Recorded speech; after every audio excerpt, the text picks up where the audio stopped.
कि हम लोग केवल आदिवासी ही इस देश के मूल निवासी हैं। इस देश का SC SC OBC ये संपूर्ण इस देश का मूल निवासी है।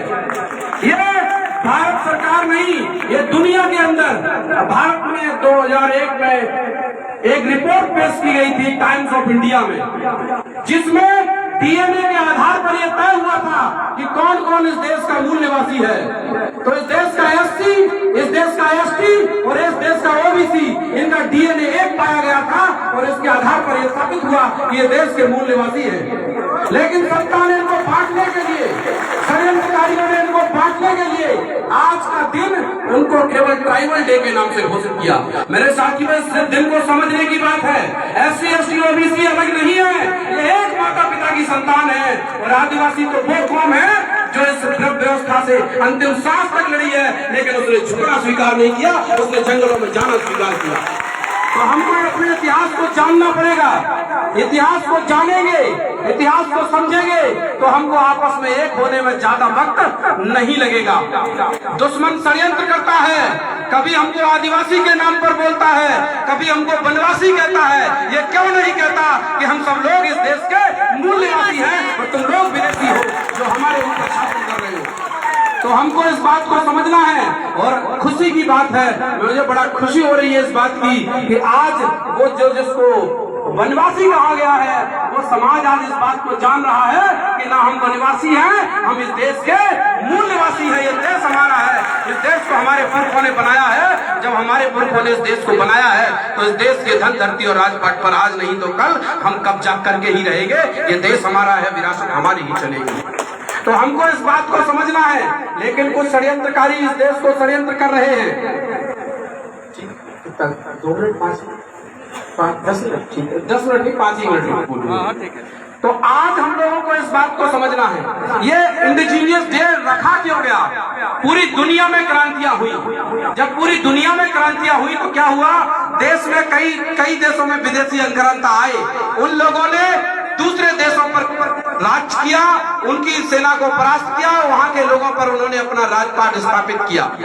जब इस तरीके का पूरे दुनिया में ऐसा माहौल बन गया कि कई देश के लोग कई देश के दूसरे देशों पर राज करने लगे, तो यूएनओ में इस बार बैठकर चर्चा हुई इस बात पे, जिसका जिक्र यहाँ किया गया है। 9 अगस्त 1994 को ये घोषित किया गया कि जो लोग जिस देश के बासिंदे हैं उनको एक दिन का ऐसा वक्त मिलना चाहिए जिस दिन वो देश के मूल निवासी एक साथ बैठकर ये सेलिब्रेट कर सके कि हम लोग इस देश के मूल निवासी हैं, और इसके आधार पर उनको विशेष अधिकार दिए जाएं।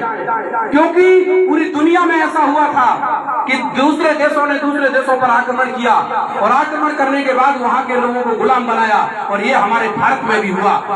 तो इस देश में केवल वो लोग जो DNA के आधार पर यह तय हुआ है कि इस देश के मूल निवासी हैं, उनको छोड़कर बाकी सब विदेशी हैं। ये टाइम्स ऑफ इंडिया में 2001 में छप चुका है। इसको बचाने के लिए, इससे डरकर इस देश के सत्तासीन लोगों ने हम लोगों को बांटने का काम किया, और ये आज हमारे लोगों को समझ में आने लगा है। और आज नहीं तो कल ये केवल आदिवासी समाज नहीं, ये मूल निवासी दिवस पूरा SC ST OBC समाज मनाएगा, और इस आदिवासी समाज के नेतृत्व में मनाएगा। हमें पूरा भरोसा है, क्योंकि इन्होंने उस परंपरा को आज कायम करके रखा है। आज भी प्रकृति के पूजक भारत में कोई है जो प्रकृति को मानते हैं। जो असली धर्म है वो केवल आदिवासी समाज मानता है, बाकी सारे लोगों ने धीरे धीरे परिवर्तन कर लिए हैं। तो मैं आप लोगों से अंतिम बात के रूप में यही कहना चाहता हूँ, मेरे जो नौजवान भाई खड़े होने लगे हैं, अपने इतिहास को पढ़ें। इस कौम में टांटिया मामा भील जैसे वीर पैदा हुए हैं, इसमें बिरसा मुंडा जैसे महानायक पैदा हुए हैं, इसमें ऐसे लोग पैदा हुए हैं जिन्होंने न कभी अंग्रेजों के सामने घुटने टेके हैं, न कभी मुगलों के सामने घुटने टेके हैं, न कभी इन्होंने आर्यों के सामने घुटने टेके हैं। इन्होंने जंगलों में जाना स्वीकार किया, लेकिन अपनी अस्मिता को, अपनी देश की संस्कृति को, अपनी सभ्यता को मिटाना स्वीकार नहीं किया है। तो जो कौम अपनी सभ्यता को, संस्कृति को नहीं मिटने देती है, समय जरूर लगता है, वो परेशान होती है, लेकिन आने वाले वक्त में वो इस देश पर राज करेगी, इसे कोई रोक नहीं सकता है। ये क्रांति का आगाज है, और इस क्रांति का आगाज को अंतिम रूप देता है हमारा भारत का संविधान,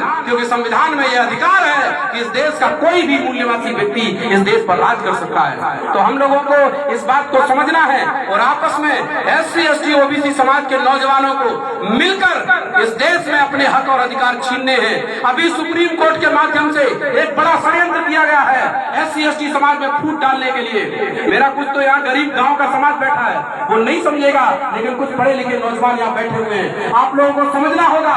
अभी आपने देखा होगा जज की भर्ती निकली थी और जज की भर्ती में 350 से ज्यादा भर्ती निकाली गई और फिर उसमें नॉट फाउंड सुटेबल कहा गया। MPS लगाकर वो सारी की सारी SC की भर्ती सामान्य वर्ग में कन्वर्ट कर दी गई। ये हमारे अधिकारों पर डाका हम ज्यादा दिनों तक बर्दाश्त नहीं करेंगे। जब हमारे समाज में जब SC ST के लोग, जब ST के लोग, जब सभी बच्चे फॉर्म में अप्लाई कर रहे हैं, तब हमारे लाखों बैकलॉग के पद खाली पड़े हैं। जब हमारे अंदर कैटेगरी में भी कैटेगरी लगा दोगे तो बताइए हमारे बच्चे कहां जाएंगे? इसको हमको समझना है और मिलकर इस लड़ाई को लड़ना है और इसके खिलाफ बहुत जल्दी एक बड़े आंदोलन का आह्वान होगा। तो मैं आप लोगों से हाथ जोड़कर निवेदन करता हूं कि SC ST को बांटने का जो सुप्रीम कोर्ट के माध्यम से सरकार का षड्यंत्र है, हम इसका पर्दाफाश करेंगे और अपने बच्चों की जिंदगियों को बर्बाद नहीं होने देंगे। हम आरक्षण में किसी भी प्रकार का बंटवारा नहीं होने देंगे। हम SC ST समाज के लोग एक हैं, हमें कोई बंटवारा नहीं है। हम मिलकर लड़ेंगे और जो हमारे अंदर बंटवारा करना चाहती है सरकार, जो मनवादी लोग, जो ब्राह्मणवादी लोग, जो जातिवादी लोग, जो हमारे अंदर बंटवारा करके हमारे नौजवानों का भविष्य के साथ खिलवाड़ करना चाहते हैं, हम इनको बख्शने वाले नहीं है। तो मैं अंतिम बात यही कहता हूं कि मिलकर लड़ेंगे तो जीतेंगे। मैं आप लोगों से बोलूंगा, लड़ेंगे तो आप बोलेंगे जीतेंगे, लड़ेंगे लड़ेंगे।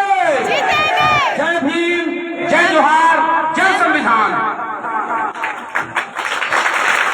बहुत बहुत धन्यवाद।